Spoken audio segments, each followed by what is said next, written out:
This is a disclaimer, an invitation to listen beyond the words. Dear listeners, as you step into this tale, remember, words like stars shine in their own way. A name may sound different, a rhythm may shift, but these are not flaws, only the breath of a story made alive. Embrace the creases in the map, the quirks in the voice, the imperfect magic of storytelling.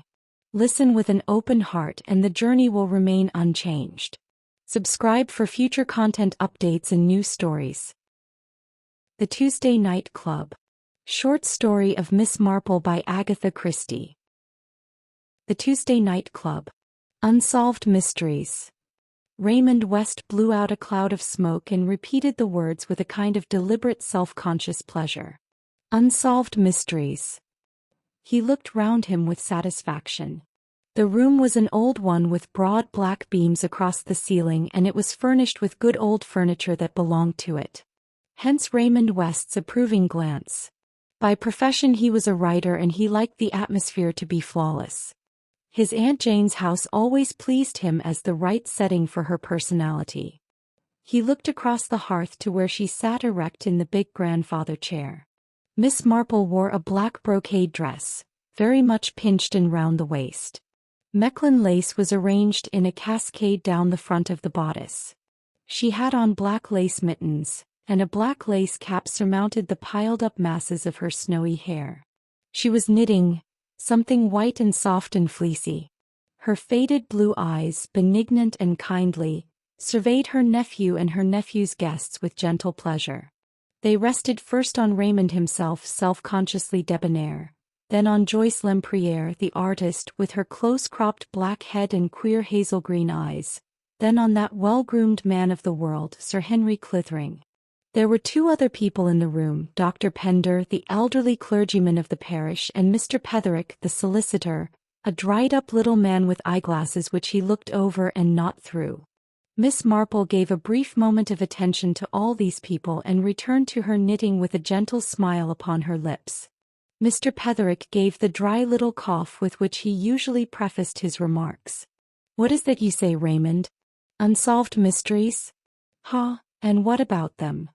"Nothing about them," said Joyce Lempriere. "Raymond just likes the sound of the words and of himself saying them." Raymond West threw her a glance of reproach at which she threw back her head and laughed. "He is a humbug, isn't he, Miss Marple?" she demanded. "You know that, I am sure." Miss Marple smiled gently at her but made no reply. "Life itself is an unsolved mystery," said the clergyman gravely. Raymond sat up in his chair and flung away his cigarette with an impulsive gesture. "That's not what I mean. I was not talking philosophy," he said. "I was thinking of actual bare prosaic facts, things that have happened and that no one has ever explained." "I know just the sort of thing you mean, dear," said Miss Marple. "For instance, Mrs. Carruthers had a very strange experience yesterday morning. She bought 2 gills of picked shrimps at Elliott's. She called at 2 other shops and when she got home she found she had not got the shrimps with her. She went back to the 2 shops she had visited but these shrimps had completely disappeared. Now that seems to me very remarkable." "A very fishy story," said Sir Henry Clithering gravely. "There are, of course, all kinds of possible explanations," said Miss Marple, her cheeks growing slightly pinker with excitement. "For instance, somebody else." "My dear aunt," said Raymond West with some amusement, "I didn't mean that sort of village incident. I was thinking of murders and disappearances, the kind of thing that Sir Henry could tell us about by the hour if he liked." "But I never talk shop," said Sir Henry modestly. "No, I never talk shop." Sir Henry Clithering had been until lately Commissioner of Scotland Yard. "I suppose there are a lot of murders and things that never are solved by the police," said Joyce Lempriere. "That is an admitted fact, I believe," said Mr. Petherick. "I wonder," said Raymond West, "what class of brain really succeeds best in unraveling a mystery? One always feels that the average police detective must be hampered by lack of imagination." "That is the layman's point of view," said Sir Henry dryly. "You really want a committee," said Joyce, smiling. For psychology and imagination go to the writer. She made an ironical bow to Raymond, but he remained serious. The art of writing gives one an insight into human nature, he said gravely. One sees perhaps motives that the ordinary person would pass by. I know, dear, said Miss Marple, that your books are very clever. But do you think that people are really so unpleasant as you make them out to be? My dear aunt, said Raymond gently, keep your beliefs. Heaven forbid that I should in any way shatter them. I mean, said Miss Marple, puckering her brow a little as she counted the stitches in her knitting, that so many people seem to me not to be either bad or good, but simply, very silly. Mr. Petherick gave his dry little cough again. Don't you think, Raymond, he said, that you attach too much weight to imagination? Imagination is a very dangerous thing, as we lawyers know only too well. To be able to sift evidence impartially, to take the facts and look at them as facts. That seems to me the only logical method of arriving at the truth. I may add that in my experience it is the only one that succeeds. Bah! Cried Joyce, flinging back her black head indignantly. I bet I could beat you all at this game. I am not only a woman, and say what you like, women have an intuition that is denied to men. I am an artist as well. I see things that you don't. And then too, as an artist I have knocked about among all sorts and conditions of people. I know life, as darling Miss Marple here cannot possibly know it. I don't know about that, dear, said Miss Marple. Very painful and distressing things happen in villages sometimes. May I speak? Said Dr. Pender, smiling. It is the fashion nowadays to decry the clergy, I know, but we hear things, we know a side of human character which is a sealed book to the outside world. Well, said Joyce, it seems to me we are a pretty representative gathering. How would it be if we formed a club? What is today? Tuesday? We will call it the Tuesday Night Club. It is to meet every week, and each member in turn has to propound a problem. Some mystery of which they have personal knowledge and to which of course they know the answer. Let me see, how many are we? 1, 2, 3, 4, 5. We ought really to be 6. You have forgotten me, dear, said Miss Marple, smiling brightly. Joyce was slightly taken aback, but she concealed the fact quickly. That would be lovely, Miss Marple, she said. I didn't think you would care to play. I think it would be very interesting, said Miss Marple, especially with so many clever gentlemen present. I am afraid I am not clever myself, but living all these years in St. Mary Mead does give one an insight into human nature. I am sure your cooperation will be very valuable, said Sir Henry courteously. Who is going to start? Said Joyce. I think there is no doubt as to that, said Dr. Pender, when we have the great good fortune to have such a distinguished man as Sir Henry staying with us. He left his sentence unfinished, making a courtly bow in the direction of Sir Henry. The latter was silent for a minute or two. At last he sighed and recrossed his legs and began. It is a little difficult for me to select just the kind of thing you want, but I think, as it happens, I know of an instance which fits these conditions very aptly. You may have seen some mention of the case in the papers of a year ago.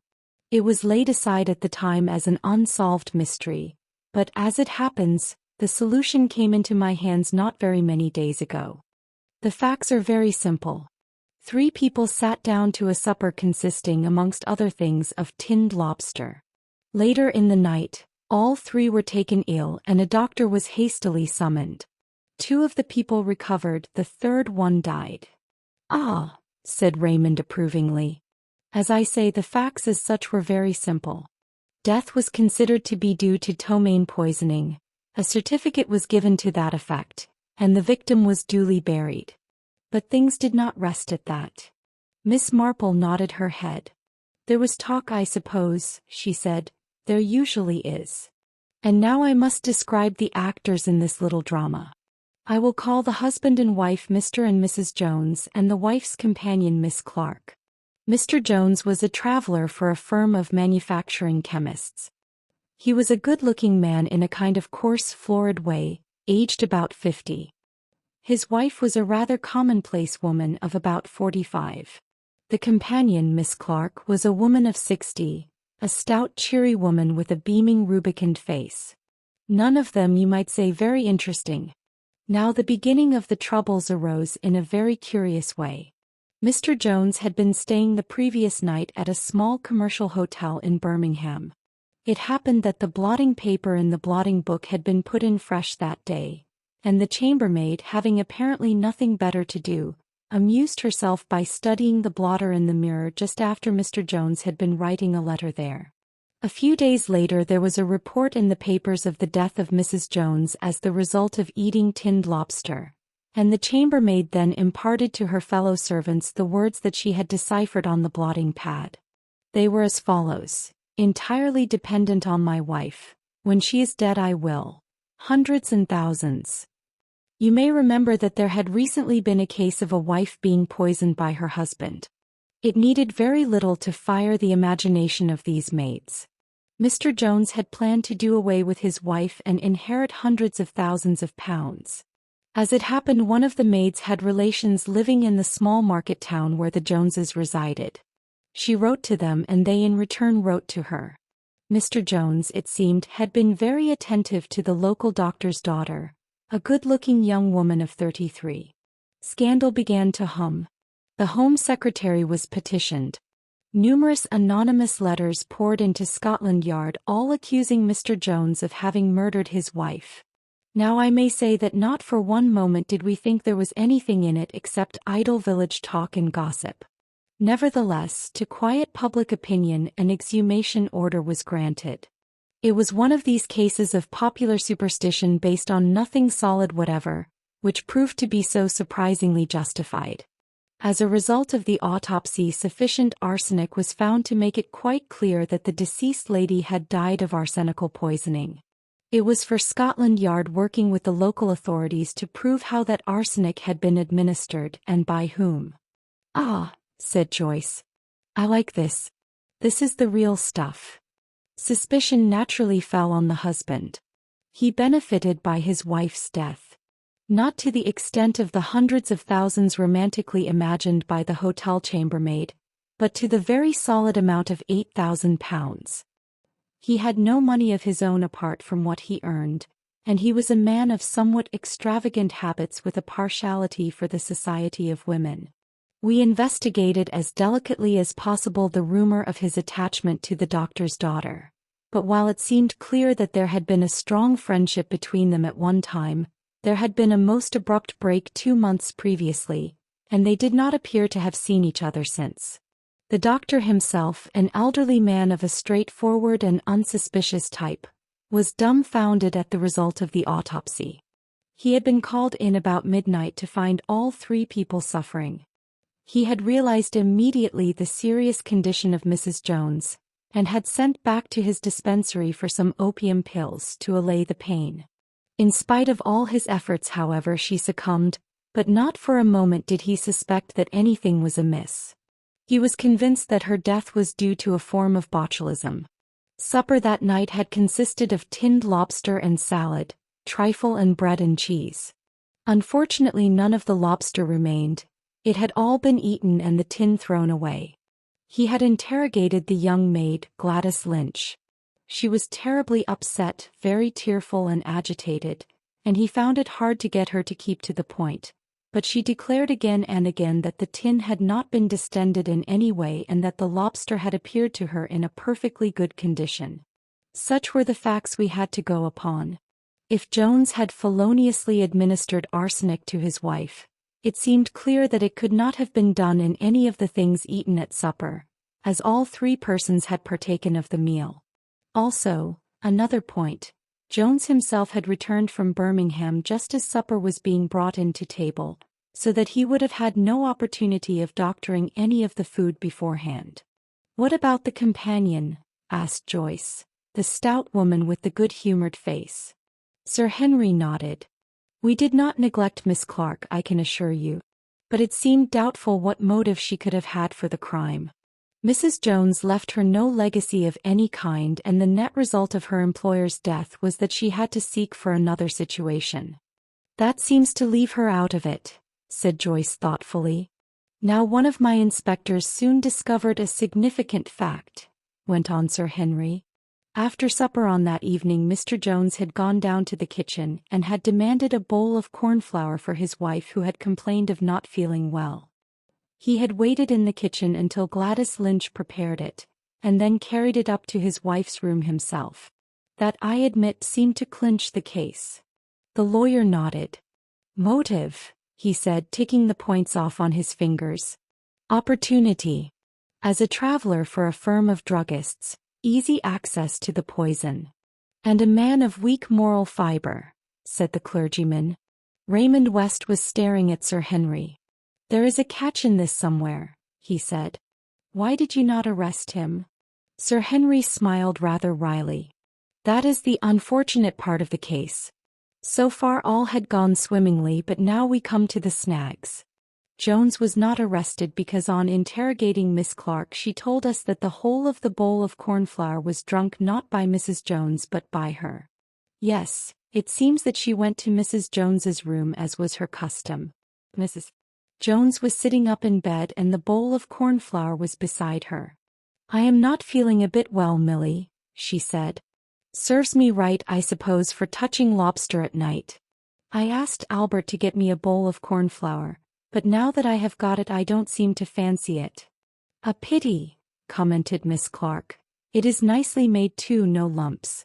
Gladys is really quite a nice cook. Very few girls nowadays seem to be able to make a bowl of cornflour nicely. I declare I quite fancy it myself, I am that hungry. I should think you were with your foolish ways, said Mrs. Jones. I must explain, broke off Sir Henry, that Miss Clark, alarmed at her increasing stoutness, was doing a course of what is popularly known as banting. It is not good for you, Millie, it really isn't, urged Mrs. Jones. If the Lord made you stout he meant you to be stout. You drink up that bowl of cornflour. It will do you all the good in the world. And straightway Miss Clark set to and did in actual fact finish the bowl. So, you see, that knocked our case against the husband to pieces. Asked for an explanation of the words on the blotting book, Jones gave one readily enough. The letter, he explained, was in answer to one written from his brother in Australia who had applied to him for money. He had written, pointing out that he was entirely dependent on his wife. When his wife was dead he would have control of money and would assist his brother if possible. He regretted his inability to help but pointed out that there were hundreds and thousands of people in the world in the same unfortunate plight. And so the case fell to pieces, said Dr. Pender. And so the case fell to pieces, said Sir Henry gravely. We could not take the risk of arresting Jones with nothing to go upon. There was a silence and then Joyce said, And that is all, is it? That is the case as it has stood for the last year. The true solution is now in the hands of Scotland Yard, and in 2 or 3 days' time you will probably read of it in the newspapers. The true solution, said Joyce thoughtfully. I wonder. Let's all think for 5 minutes and then speak. Raymond West nodded and noted the time on his watch. When the 5 minutes were up he looked over at Dr. Pender. Will you speak first? He said. The old man shook his head. I confess, he said, that I am utterly baffled. I can but think that the husband in some way must be the guilty party, but how he did it I cannot imagine. I can only suggest that he must have given her the poison in some way that has not yet been discovered. Although how in that case it should have come to light after all this time I cannot imagine. Joyce. The companion, said Joyce decidedly. The companion every time. How do we know what motive she may have had? Just because she was old and stout and ugly it doesn't follow that she wasn't in love with Jones herself. She may have hated the wife for some other reason. Think of being a companion. Always having to be pleasant and agree and stifle yourself and bottle yourself up. One day she couldn't bear it any longer and then she killed her. She probably put the arsenic in the bowl of cornflour and all that story about eating it herself is a lie. Mr. Petherick? The lawyer joined the tips of his fingers together professionally. I should hardly like to say. On the facts I should hardly like to say. But you have got to, Mr. Petherick, said Joyce. You can't reserve judgment and say without prejudice, and be legal. You have got to play the game. On the facts, said Mr. Petherick, there seems nothing to be said. It is my private opinion, having seen alas too many cases of this kind, that the husband was guilty. The only explanation that will cover the facts seems to be that Miss Clark for some reason or other deliberately sheltered him. There may have been some financial arrangement made between them. He might realize that he would be suspected, and she, seeing only a future of poverty before her, may have agreed to tell the story of drinking the cornflower in return for a substantial sum to be paid to her privately. If that was the case, it was of course most irregular. Most irregular indeed. I disagree with you all, said Raymond. You have forgotten the one important factor in the case. The doctor's daughter. I will give you my reading of the case. The tinned lobster was bad. It accounted for the poisoning symptoms. The doctor was sent for. He finds Mrs. Jones, who has eaten more lobster than the others, in great pain, and he sends, as you told us, for some opium pills. He does not go himself, he sends. Who will give the messenger the opium pills? Clearly his daughter. Very likely she dispenses his medicines for him. She is in love with Jones, and at this moment all the worst instincts in her nature rise, and she realizes that the means to procure his freedom are in her hands. The pills she sends contain pure white arsenic. That is my solution. And now, Sir Henry, tell us, said Joyce eagerly. One moment, said Sir Henry. Miss Marple has not yet spoken. Miss Marple was shaking her head sadly. Dear, dear, she said. I have dropped another stitch. I have been so interested in the story. A sad case, a very sad case. It reminds me of old Mr. Hargraves, who lived up at the Mount. His wife never had the least suspicion, until he died, leaving all his money to a woman he had been living with and by whom he had 5 children. She had at one time been their housemaid. Such a nice girl, Mrs. Hargraves always said, thoroughly to be relied upon to turn the mattresses every day, except Fridays of course. And there was old Hargraves keeping this woman in a house in the neighboring town and continuing to be a churchwarden and to hand round the plate every Sunday. My dear Aunt Jane, said Raymond with some impatience. What has dead and gone Hargraves got to do with the case? This story made me think of him at once, said Miss Marple. The facts are so very alike, aren't they? I suppose the poor girl has confessed now, and that is how you know, Sir Henry. What girl? Said Raymond. My dear aunt, what are you talking about? That poor girl Gladys Lynch, of course, the one who was so terribly agitated when the doctor spoke to her, and while she might be, poor thing. I hope that wicked Jones is hanged, I am sure, making that poor girl a murderess. I suppose they will hang her too, poor thing. I think, Miss Marple, that you are under a slight misapprehension, began Mr. Petherick. But Miss Marple shook her head obstinately and looked across at Sir Henry. I am right, am I not? Seems so clear to me. The hundreds and thousands. And the trifle, I mean, one cannot miss it. What about the trifle and the hundreds and thousands? Cried Raymond. His aunt turned to him. Cooks nearly always put hundreds and thousands on trifle, dear, she said. Those little pink and white sugar things. Of course, when I heard that they had trifle for supper and that the husband had been writing to someone about hundreds and thousands, I naturally connected the two things together. That is where the arsenic was, in the hundreds and thousands. He left it with the girl and told her to put it on the trifle. But that is impossible, said Joyce quickly. They all ate the trifle. Oh no, said Miss Marple. The companion was banting, you remember. You never eat anything like trifle if you are banting, and I expect Jones just scraped the hundreds and thousands off his share and left them at the side of his plate. It was a clever idea, but a very wicked one. The eyes of the others were all fixed upon Sir Henry. It is a very curious thing, he said slowly, but Miss Marple happens to have hit upon the truth. Jones had got Gladys Lynch into trouble, as the saying goes. She was nearly desperate. He wanted his wife out of the way and promised to marry Gladys when his wife was dead. He doctored the hundreds and thousands and gave them to her with instructions how to use them. Gladys Lynch died a week ago. Her child died at birth and Jones had deserted her for another woman. When she was dying, she confessed the truth. There was a few moments' silence and then Raymond said, "Well, Aunt Jane, this is one up to you. I can't think how on earth you managed to hit upon the truth. I should never have thought of the little maid in the kitchen being connected with the case." "No, dear," said Miss Marple, "but you don't know as much of life as I do. A man of that Jones's type, coarse and jovial. As soon as I heard there was a pretty young girl in the house, I felt sure that he would not have left her alone. It is all very distressing and painful and not a very nice thing to talk about. I can't tell you the shock it was to Mrs. Hargraves and a 9 days' wonder in the village."